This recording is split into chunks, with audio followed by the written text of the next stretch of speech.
Ang tamaging patulog na ako, then mag-a-apply na ako nitong Demure Rejuvenating Set. At syempre, yung ilalagay natin ay ito, rejuvenating cream nila. So, magtutuner muna tayo. At merong nagtanong kasi dito sa ating video na kung ano yung brand nitong Demure Rejuvenating Set. So, ang brand po na ma'am is Miss Chung Essential po yung brand nitong Demure, Rejuvenating Set. At ayun na nga, maganda daw to kasi nga hindi ka daw magbumukhang tosino dito. Kaya ito, tinatry natin. So, pang 4 days ko na palang gamitin siya. At ayan, hindi naman namumula yung mukha ko. At wala rin akong nafe-feel na hahapde.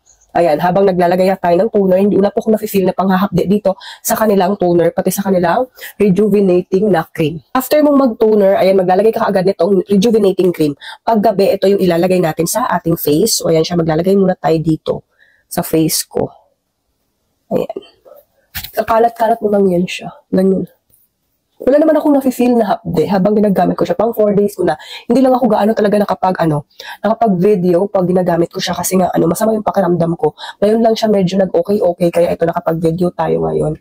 So, and pero syempre update ko pa rin kayo sa mga mangyayari sa face natin kasi gusto ko talaga mawala itong mga pimple marks ko. Ayan, pimple marks. Dito din sa kabila. Gusto ko silang mawala kaya update ko kayo.